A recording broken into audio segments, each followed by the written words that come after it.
¿Qué tal? Buenas tardes. Yo soy Carlos Romero, que soy médico especialista en medicina interna y aquí en la Creu Blanca pues, me encargo un poquito de llevar a los pacientes diabéticos en la consulta endocrino, ¿vale? Para tanto tratamiento como seguimiento. Entonces, bueno, como sabéis, este año el lema mundial de la diabetes es educar de cara a proteger el futuro, un lema que la verdad es que es muy útil y deberíamos aplicar no solo en la diabetes, sino en el resto de enfermedades. Bueno, aquí ya sabéis, en la clínica intentamos no solo el tratamiento farmacológico dirigido, sino guiar un poquito a la gente a nivel de dieta, a nivel de nutrición, a nivel de hábitos de vida saludables, que en el fondo son los que nos van a ayudar a proteger y a cuidarnos en un futuro. ¿Vale? Bueno, en el Instagram Live de hoy que me han pedido hacer, pues intentaré solucionar a nuestros pacientes un poquito las dudas que tengan a nivel de la diabetes. ¿Vale? Preguntas sobre todo de cara a pacientes, ¿no? Para echarnos una mano. O sea que cuando queráis, si tenéis alguna preguntita, os vamos soltando. Cristineta nos pregunta, ¿cuáles son los tipos de diabetes que existen y en qué se diferencian? Vale. De diabetes, a grandes rasgos se puede dividir en dos, ¿vale? Está la diabetes tipo 1, ¿vale? Que sería la típica diabetes de alguien joven, que es la diabetes, bueno, para empezar un poquito, si queréis os explico un segundito en qué consiste la diabetes, ¿vale? La diabetes es una especie de enfermedad metabólica endocrina, que básicamente nosotros tenemos el páncreas, secreta, entre otras cosas, la insulina. Esta insulina se encarga de hacer que el azúcar, ¿vale? Que la glucosa entre dentro de las células, ¿vale? Entonces, en relación a esto, la diabetes tipo 1 es una diabetes inmunológica, que tenemos anticuerpos que de jovencitos ya destruyen esa célula que se encarga de fabricar la insulina, ¿vale? Y después, la diabetes tipo 2 sería la diabetes de la gente un poquito más mayor, que esa reserva que tenemos de insulina que fabrica nuestra célula del páncreas se agota y a su vez también hay un componente de una resistencia a la insulina. Significa que esta insulina no puede ejercer bien su función, ¿vale? Después hay muchos tipos más de diabetes, ¿vale? Mucho más específicas, como sería la diabetes gestacional, que es la típica de las madres embarazadas, la diabetes por cortisona, ¿vale? Pero a grandes rasgos sería diabetes tipo 1, gente más joven, y diabetes tipo 2, que es de gente un poquito más mayor y donde la resistencia a la insulina y los hábitos de vida influyen un poquito más. Yo creo que más o menos a grosso modo. Loli Escavia Jiménez nos pregunta, ¿la diabetes es más frecuente en hombres o en mujeres? A ver, generalmente nos dicen las guías que la diabetes es más frecuente en mujeres, ¿vale? Entonces esto muy probablemente tenga que ver con que a partir de cierta edad, sobre todo la diabetes tipo 2, hay un componente hormonal, ¿no? Que a partir de la menopausia no nos ayuda a nivel metabólico, ¿vale? Y es verdad que muchos estudios también relacionan el aumento de la diabetes en zonas donde las mujeres a nivel socioeconómico tienen peor cuidado, ¿vale? Pero sí, generalmente es más frecuente los estudios que en las mujeres. Alba.mellero nos dice, ¿por qué cada vez hay más personas con diabetes? Esto es una gran pregunta, ¿vale? Una gran pregunta, pero que la podemos amplificar al resto de patologías metabólicas. Pues probablemente hay personas con más diabetes porque, punto uno, la edad, ¿no? Cada vez envejecemos más, la gente vive más, y sobre todo porque nuestro ritmo de vida, ¿no? Cada vez nos implica hábitos más insaludables, ¿vale? Entonces, sobre todo esto. También hay un componente de la inmunidad que cada vez se puede ir perpetuando más, pero sobre todo esto, los hábitos de vida cada vez son menos saludables, tenemos más prisa, comemos más comida, más basura, hacemos menos ejercicio, ¿vale? Y tenemos mucho más sedentarismo, la gente pasa más horas sentada, con lo cual, ¿no? Consumimos menos y se acumula más, y esto a la larga pues tiene sus consecuencias. Juan_Mendoza nos pregunta, me han diagnosticado diabetes tipo 1, ¿tiene cura? ¿Qué tengo que hacer? ¿Cómo afectar a mi vida? Vale. Cura como tal, aquí no tenemos. Hay algunos países donde hacen trasplantes pancreáticos, pero esto no nos vamos a meter, ¿vale? Cura como tal, el tratamiento que es, bueno, supongo que es Juan, ¿no? ¿Me comentabas? Juan, pues, el tratamiento que le habrán administrado será la insulina. Entonces, más que cura, lo que tiene es una solución, que es la insulina que tu páncreas no puede fabricar, porque como hemos dicho al principio, tenemos una escasez porque está atacada, ¿no? Y está disminuida en volumen, entonces lo que hacemos es administrar esa insulina, ¿vale? Y entonces ese es el tratamiento que al final hace de parche. ¿Y qué más me comentar? La segunda parte de la pregunta, ¿cuál era? ¿Qué tengo que hacer? ¿Cómo afectará a mi vida? O sea, hacer simplemente controlar correctamente tu glicemia, ¿vale? Con la insulina que te han dado, supongo que hay varios tipos de insulina. Y afectar a tu vida, pues obviamente afectará, porque aparte del tratamiento deberías tener una dieta adecuada y un ritmo de vida y unos hábitos a nivel de actividad física probablemente diferentes a los que tendrías por tu edad, ¿vale? Con respecto a una persona que no tenga diabetes. Pero bueno, ya digo que muy probablemente si te controlas bien puedes tener una vida igual que el resto de las personas sin esta enfermedad crónica. M. Vargas nos pregunta, si tengo diabetes tipo 1, ¿mis hijos pueden desarrollarla? Vale, la diabetes tipo 1 es una enfermedad que como hemos dicho, inmunitaria, ¿vale? Y como tal puede tener un componente hereditario, ¿vale? Pero aunque resulte sorprendente, a nivel de herencia es casi más frecuente la tipo 2 que la tipo 1. Por supuesto pueden tenerla, con lo cual convendría siempre a tus hijos hacerles algún chequeo, ¿vale? Para poder comprar creatina. Pero bueno, no suele ser lo más frecuente. Pilar.febrero nos comenta, ¿se puede prevenir la diabetes tipo 2 y una vez que la sufres, se puede curar? Vale. Prevenir, sí. O sea, tú puedes prevenir o sea, como sabemos, ¿no? Como hemos dicho antes, esta diabetes tipo 2 es porque, ¿no?, se agota la célula pancreática y también se crea esta resistencia. Entonces, aunque hay un componente hereditario, hay muchas personas mayores que tienen diabetes que a su vez sus familiares de primer grado han tenido diabetes, puedes prevenirla. ¿Cómo puedes prevenirla? Pues controlando el ritmo de vida que tienes, la dieta, el ejercicio físico, el aporte de agua y evitar sobre todo pues, un hábito de vida insaludable, ¿vale? Esto, y la segunda parte sí era prevenir. Y una vez la sufres, sí, la diabetes tipo 2, sí se puede curar. Curar como tal, una vez establecido, ¿no?, el problema principal, que es que te queda poca insulina, pues curar como tal muy probablemente no, pero la puedes tener tan controlada que puedes no llegar a necesitar medicación para tratarla. JQM nos dice, ¿las personas con diabetes tipo 2 que toman pastillas necesitan a la larga inyectarse insulina? Pues, bueno, esta es una pregunta. Todo depende de hasta qué punto controlemos esta diabetes tipo 2. O sea, si nos damos cuenta, cuando diagnosticamos una diabetes tipo 2, sobre todo, una diabetes tipo 1, hemos dicho que no tenemos insulina, con lo cual tenemos que aportar insulina.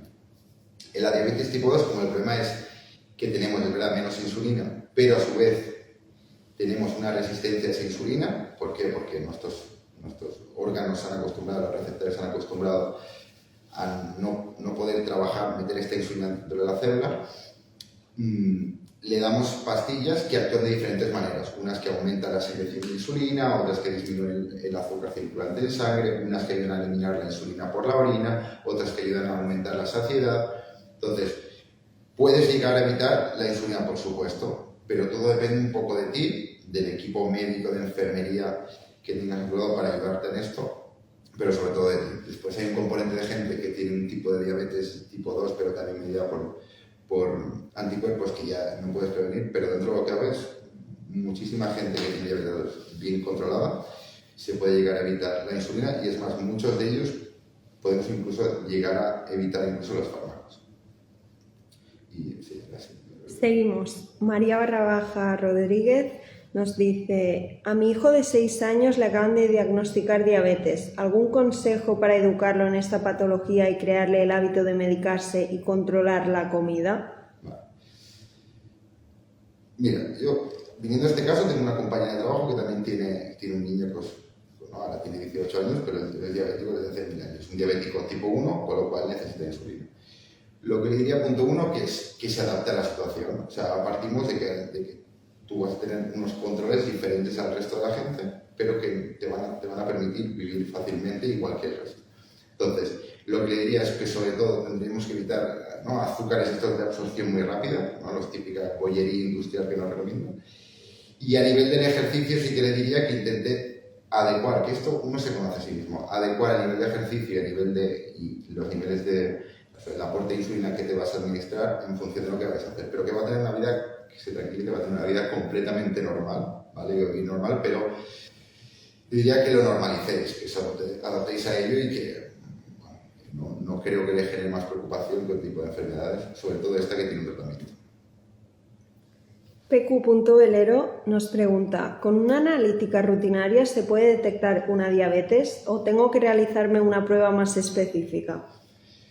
Con una analítica rutinaria en ayunas podemos diagnosticar diabetes, ¿vale?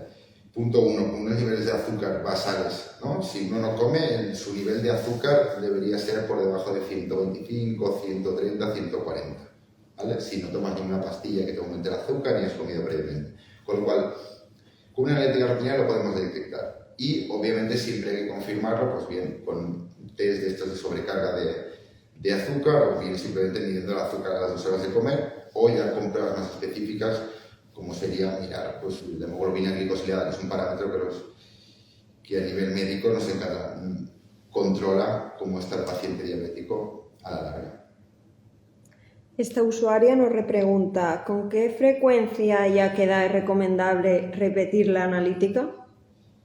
Repetir la analítica en un diabético, a grosso modo, ¿con qué frecuencia en un diabético? Pues depende de lo controlado o descontrolado que tenga el azúcar, ¿vale? Generalmente, un paciente que tenga una hemoglobina glicosilada estable, con unos niveles de azúcar más o menos normales, haciendo una analítica cada 4 o 6 meses, muy probablemente, y esto es tirando al alta, muy probablemente sea más que suficiente. Para un paciente no diabético, pues todo depende, ¿no?, del resto de factores que puedan condicionar esto. Robert.Lorenzo nos pregunta, ¿cómo sé que tengo diabetes? ¿Cuáles son los síntomas que pueden alertarme de un tipo u otro de diabetes? Vale. Alertarte entre un tipo u otro de diabetes, bueno, ahora lo explicamos, es muy difícil saberlo esto. Si eres joven, generalmente por la sintomatología más frecuente, la gente mayor también es, ¿no?, aumento de la sed, aumento del dolor de cabeza, aumento del ritmo de las veces que tenemos ganas de orinar y pérdida de peso y como una especie de cuadro pseudotóxico, ¿vale? Esto generalmente suele ser la gente que debuta así. Y después, lo típico de la gente que está muy descontrolada, lo típico de las acetonas, ¿vale? Cuando muchas veces esta dieta está muy mal controlada, entramos en un proceso que llamamos de acidosis metabólica, por lo cual eliminamos cetonas por la sangre, en la orina y en el aliento también, ¿vale? Entonces, saber entre un tipo u otro es muy complicado, pero a grosso modo, si eres joven, relativamente hasta los prácticamente 30 años, muy probablemente seas diabético tipo 1, y si es en una edad tardía a partir de los 50, 60, muy probablemente sea una diabetes tipo 2. ¿Vale? Pero es difícil de decir esto. Otra pregunta que nos hacen en cuanto a síntomas, Loli Escavia Jiménez nos pregunta, ¿orinar muchas veces al día, más de 8 veces, puede ser signo de diabetes? Puede ser signo de diabetes, por supuesto, puede ser signo de diabetes, entre otras cosas. Claro, si esto no puede ser signo de una infección, de tomar algún medicamento que aumente el ritmo, de tener algún problema en la próstata en el caso de que seas hombre. Si no hay ningún síntoma más asociado, obviamente deberíamos confirmar que no tenemos una diabetes, bien tanto mirando un azúcar puntual en la sangre, bien haciéndonos una analítica, bien haciéndonos un examen de orina, donde miraremos el azúcar que eliminaremos por la orina. Pero sí puede ser, pero no suele ser lo más frecuente como síntoma aislado. Unposted.bysophie nos comenta, ¿tener siempre mucha sed es un síntoma alarmante de padecer una posible diabetes? Pues esto va un poco a relacionar a la pregunta anterior. Si es simplemente sed constante, sin otro síntoma más, suele ser raro. Pero aún así no convendría más. Si esto se mantiene en el tiempo y no tenemos ningún problema asociado, y como decimos, no tomamos ningún fármaco más, no estamos excesivamente deshidratados, siempre convendría mirarlo. Pero no suele ser solo un síntoma aislado. Generalmente la gente reúne muchos síntomas que al final dan un poquito el diagnóstico o nos ayudan a ello. Rocío Verdasco 57 nos dice, me acaban de diagnosticar diabetes. ¿Cómo puedo detectar los síntomas de una subida o una bajada de azúcar y cómo actuar? Muy bien. Mira, cuando uno tiene diabetes, generalmente lo que obviamente nos preocupa es una descompensación alta, ¿vale? Pero lo que es más peligroso es una descompensación a la baja.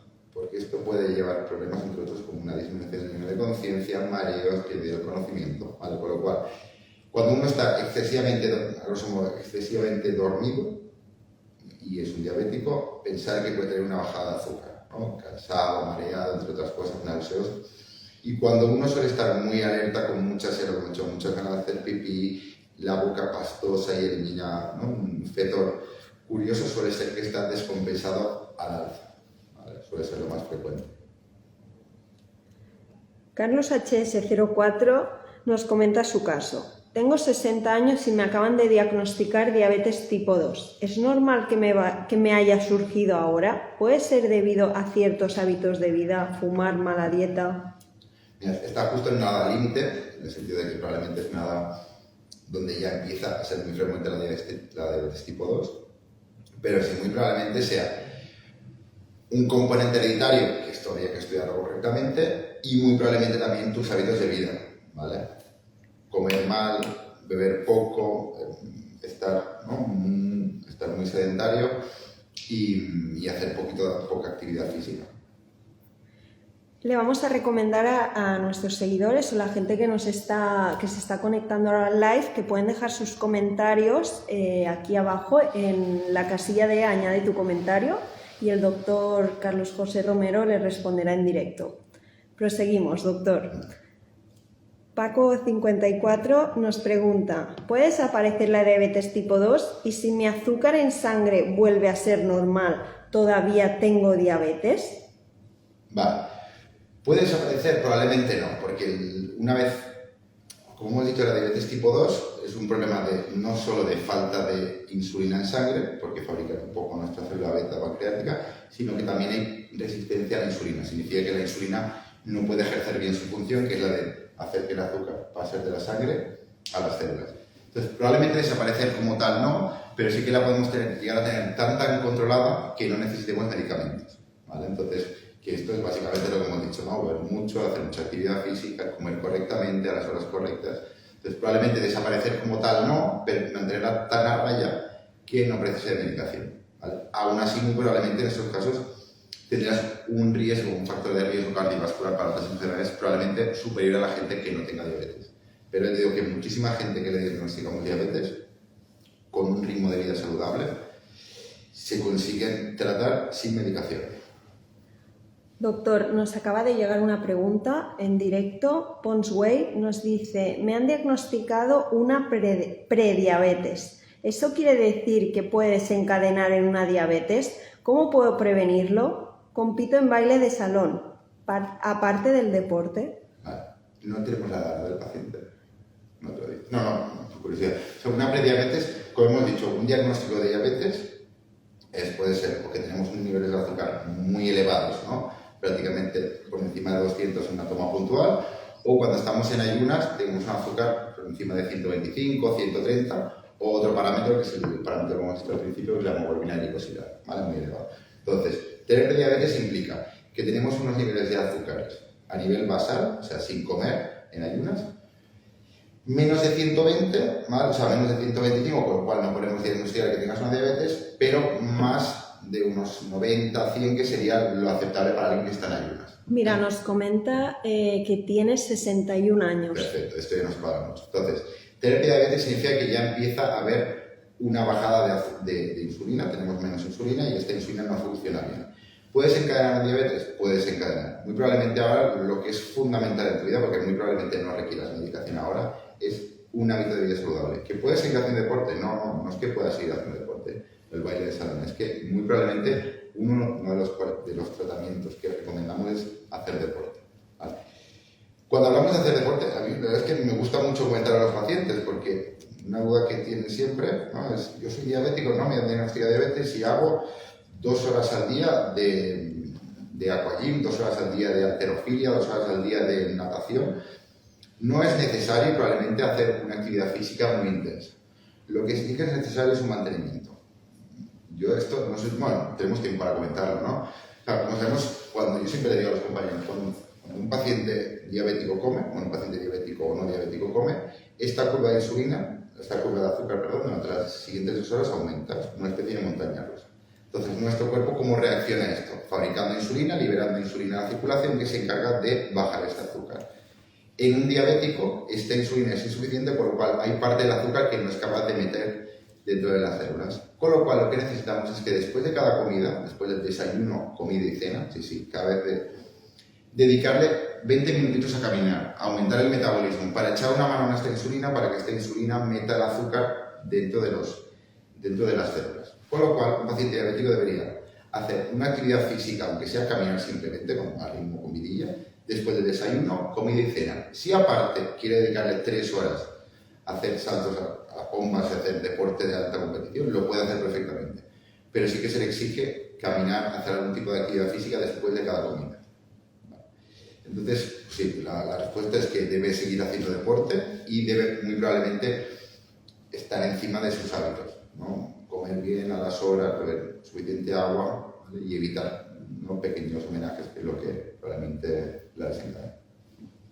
Tenemos otra pregunta de Carlos Gon_Zález, que nos dice: si tengo diabetes tipo 2 y empeoro, ¿se vuelve a la diabetes tipo 1? No.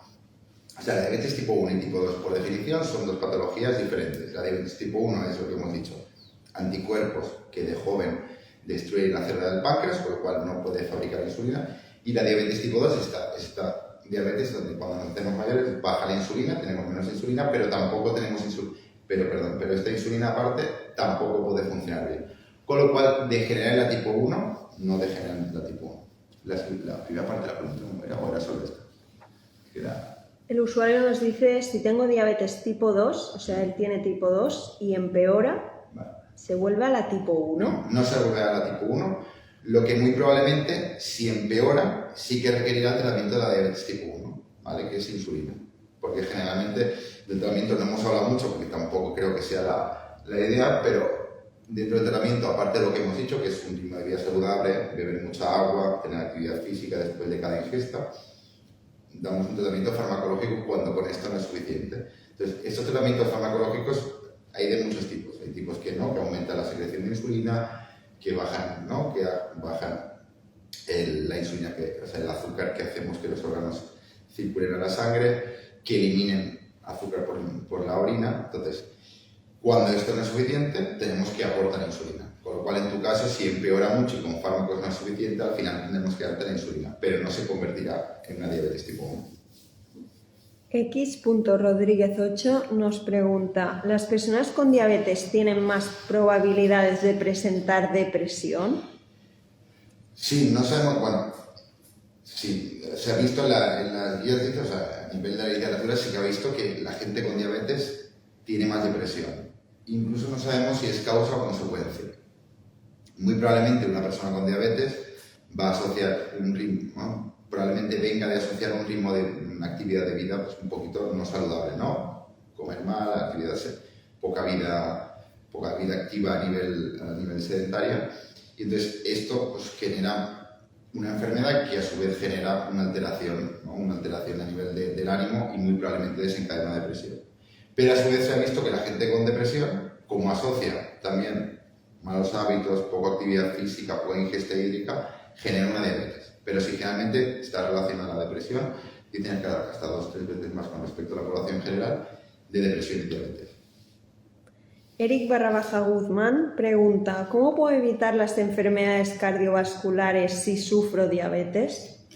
Pues controlándolas, no. O sea, si tienes diabetes y tienes a partir de los 60 años, muy probablemente tu médico se encarga de controlar que no tengas otros factores de riesgo cardiovasculares, como son, ¿no?, los cuadros metabólicos, como son la hipertensión, el colesterol, la obesidad y otros factores. Entonces lo que tienes que ser muy estricto a nivel de dieta, actividad física, aporte de agua y hacer los controles adecuados que probablemente tu médico te pida. O sea, probablemente un paciente diabético va a tener un control en su vida a nivel de la retina por el oftalmólogo, un control cardiológico, un control de la función renal.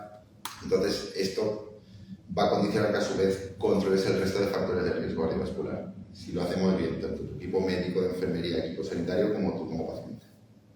En cuanto al estrés, José Sánchez 8 nos pregunta, ¿cómo puede afectar el estrés a mis niveles de glucosa? ¿Afecta de forma diferente a una persona diabética y a una persona que no lo es? Bueno, el estrés ya sabemos que no es bueno en general, ¿no? Porque aporta, haces que en general los niveles, los picos de azúcar sean más pronunciados, que tu absorción de azúcar sea diferente, que la comida que tomes sea diferente y también, entre otras cosas, fabricas más cortisona, que la cortisona también aumenta per se el nivel de azúcar, ¿vale? Entonces, no es que actúe diferente, pero en el caso de un diabético muy probablemente tendrá peores consecuencias. Otra pregunta de Lola González 88 que nos dice, en mis últimas analíticas aparecen unos niveles de colesterol muy elevados. ¿Esto puede derivar en diabetes? ¿Tiene alguna relación? En principio, derivar en la diabetes per se no, porque son enfermedades que, aunque se ha visto que están muy relacionadas con cuadros metabólicos, un colesterol elevado simplemente no tiene por qué darte una diabetes. Pero muy probablemente la gente que tiene un colesterol elevado asocia un peor hábito nutricional, un peor hábito ritmo de vida, con lo cual se relaciona, sí, pero porque va relacionado con tu ritmo de vida, ¿vale? Entonces te diría que la respuesta es no tiene relación estricta con la diabetes, pero sí tiene relación estricta con el resto de factores ambientales que predisponen también a una diabetes. Nos llegan preguntas en referencia al embarazo y la diabetes. Laucos nos comenta, ¿tener diabetes o diabetes gestacional puede afectar a mi bebé? ¿Desaparece después del embarazo? Vale. La diabetes gestacional, como hemos dicho al principio, ¿no? Hemos dicho que había la diabetes tipo 1, la de gente joven, la diabetes tipo 2 de la gente un poquito más mayor y con resistencia, y después hay estas diabetes que hablábamos, la diabetes, por ejemplo, corticoidea, y la diabetes del embarazo, que es la diabetes gestacional. Generalmente, es una diabetes que se suele resolver una vez el embarazo se desarrolla, aunque también predispone a que estas madres a la larga tengan una diabetes, ¿vale? Pero pueden afectar a tu bebé, por supuesto, porque los niveles, cuando uno está embarazada, pues a nivel hormonal, como sabéis, es una desregulación muy importante, ¿vale? Entonces, estos niveles de insulina que tenemos en el cuerpo no actúan correctamente y puede degenerar en que los niveles de azúcar muy elevados en sangre tengan consecuencias en un bebé, bebés que salgan muy grande o con ciertas patologías que no queremos. De ahí que sea tan importante, y esto los ginecólogos lo hacen muy bien, que es hacer un buen control del azúcar en las madres y les hacen estas pruebas que se llaman el test de detección, ¿no? El test de sobrecarga oral, o Sullivan, que es darle lo del azúcar, ¿no? Darle unos gramos de azúcar y hacerles un control a las 2 horas, y con esto miramos si la madre tiene propensión, ¿no?, a mantener este azúcar elevado. Y bueno, recordad un poquito que la mayor parte de las embarazadas que tienen diabetes gestacional o prediabetes gestacional, o sea, niveles de azúcar elevados, la mayor parte con una actividad física adecuada y con una dieta adecuada es suficiente. Y que es verdad que el tratamiento en las madres embarazadas se restringe, aparte a la actividad física y a la dieta, se restringe a la insulina. Estamos llegando ya prácticamente al final y en referencia a otra pregunta sobre el embarazo es Carmen Lozano nos pregunta, si doy de mamar a mi bebé, ¿no hay peligro de que con mi leche el niño ingiera los medicamentos de la diabetes que tomo, insulina o pastillas? Vale. Con la insulina no hay problema, en principio, tú deberías tomarla. Pero como consejo general que os diría a las madres embarazadas, hay una página web que es una página web mundial que se llama eLactancia, donde te dice qué fármaco tomas y se lo puedes administrar durante la lactancia. Te diría que a grosso modo la mayoría de fármacos que utilizamos para el embarazo son muy seguros, con un riesgo muy bajo. Pero como todo esto, aunque en esta página web te ponga, ¿no?, que lo puedes administrar, siempre es conveniente hablar con tu ginecólogo y con tu endocrino de cara al manejo cuando estás lactando, ¿vale? Pero ya digo que la mayoría de fármacos que utilizamos con la diabetes son compatibles totalmente con la lactancia. Y por último, Eli.beg nos pregunta, ¿debo aumentar los controles de glucemia cuando hago ejercicio? Sí y no. Muy probablemente, si es un diabético tipo 1, que son diabéticos que son dependientes de insulina, si vas a hacer actividades físicas muy aeróbicas, ¿no?, donde vamos a requerir mucha azúcar en sangre mantenida en el tiempo, te diría que sería el aporte de insulina que tú te administres sea menor, o que en los hidratos de carbono que vayas a consumir sean mayores, y sí que te diría que hagas controles un poquito más estrictos durante esa actividad física y a las 2 horas. ¿Vale? Pensar en cuando tenemos una actividad física importante, consumimos azúcar, pero a su vez también nuestro estrés metabólico libera también cortisona, cada vez aumenta el azúcar, con lo cual sí que te diría que seas un poquito más estricto, ¿vale? Y que te controles, ¿vale? Pero muy probablemente con un control pre y a las 2 horas posteriores sería suficiente, a no ser que tengas síntomas. Bueno, entonces veo que ya se nos consume el tiempo literalmente, hemos llegado al final después de muchísimas preguntas. Nada, quería agradeceros a todos y sobre todo tener en cuenta que estamos siempre aquí a responder vuestras preguntas, tanto seáis pacientes